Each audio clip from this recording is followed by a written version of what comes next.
গাংনীতে মাটি খুঁড়ে ৯৬টি মাইন উদ্ধার, নিষ্ক্রিয় করল সেনাবাহিনী। নিজস্ব প্রতিবেদন, নিউজ মেহেরপুর।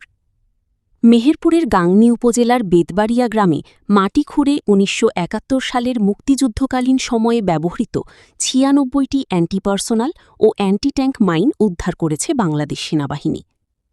সোমবার দুপুর ২:৩০ থেকে বিকেল ৪:৩০ পর্যন্ত সেনাবাহিনী ও স্থানীয় প্রশাসনের সমন্বয়ে উদ্ধার ও নিষ্ক্রিয়করণ অভিযান পরিচালিত হয়। যশোরের ৫৫ পদাতিক ডিভিশনের ৩ ইঞ্জিনিয়ার ব্যাটালিয়নের বম্ব ডিসপোজাল ইউনিট অভিযানটি পরিচালনা করে। উদ্ধার হওয়া মাইনের মধ্যে ৭৯টি অ্যান্টিপার্সোনাল এবং ১৭টি অ্যান্টি ট্যাঙ্ক মাইন ছিল। পরে মাইনগুলো নিরাপদ দূরত্বে নিয়ে সফলভাবে নিষ্ক্রিয় করা হয়। জানা গেছে, গত শনিবার রাস্তা মেরামতের সময় স্থানীয়রা প্রথম মাইন সদৃশ বস্তু দেখতে পান।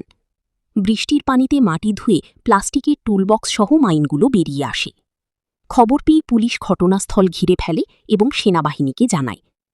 অভিযানে নেতৃত্ব দেন মেজর তরিকুল ইসলাম। স্থানীয়দের ধারণা, মুক্তিযুদ্ধের সময় পাকিস্তানি বাহিনীর অগ্রগতি ঠেকাতে বা অতর্কিত হামলার উদ্দেশ্যে এসব মাইন মাটির নিচে পুঁতে রাখা হয়েছিল। দীর্ঘ ৫৫ বছর পর বিপুল পরিমাণ বিস্ফোরক উদ্ধার ও নিষ্ক্রিয় হওয়ায় এলাকায় স্বস্তি ফিরেছে। সময়মতো পুলিশ ও সেনাবাহিনীর পদক্ষেপে বড় ধরনের দুর্ঘটনা থেকে রক্ষা পেয়েছেন স্থানীয়রা। সে সত্যি যে ট্যাঙ্কগুলো মাইনগুলো উদ্ধার করেছে সেগুলো উদ্ধার করে নিয়ে গেছে এবং এটা এখনই জীবিত আছে নাকি এটা নিষ্ক্রিয় হয়ে রয়েছে এটা এখন পর্যন্ত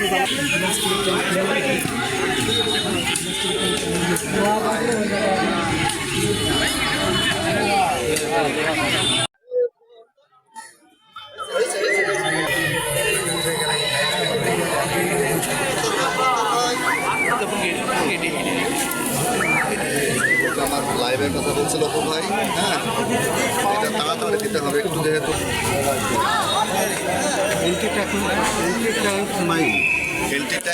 এন্টি ট্যাঙ্ক এবং পার্সল মানে একটা ট্যাঙ্ক তবে এই উদ্ধার অভিযান শুরু হয়েছে মূলত বিকেল ৩টা থেকে। এটা সেনাবাহিনীর যে টিমটি উদ্ধার কার্যক্রম চালাচ্ছে সেটা শেষ করলো বিকেল ৪টা পর্যন্ত এবং তারা বিভিন্ন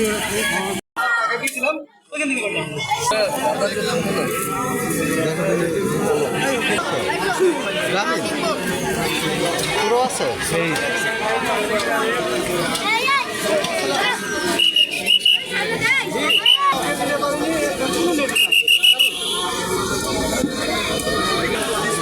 ভালো আছে, ভালো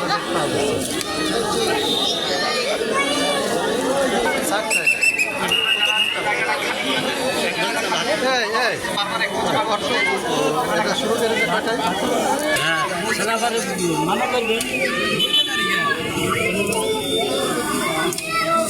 তুমি কি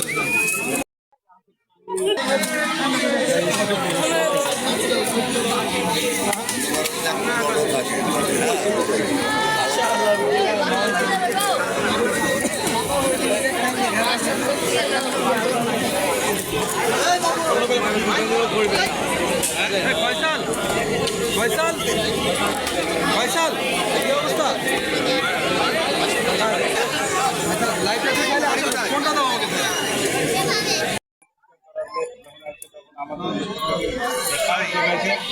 এখানে হয়তো আমাদের কোনো ক্ষতি হবে না, যদি ক্ষতি হতো তাহলে তো এখানে তো তারা আমাদেরকে সরিয়ে দিতেন, বিভিন্নভাবে আমাদেরকে সেভাবে রাখতেন। বোঝা যাচ্ছে যে তা সেখানে আমাদের এখানে ক্ষতি হবে না, এই অবস্থাতে আমাদের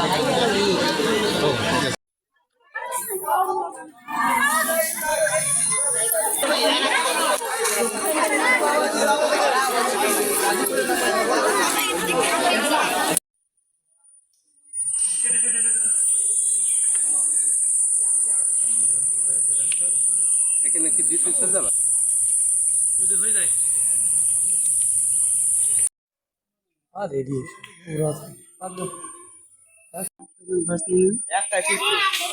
আর একটা খুলবে নাকি? একটা মানে আরো পুরা একবারে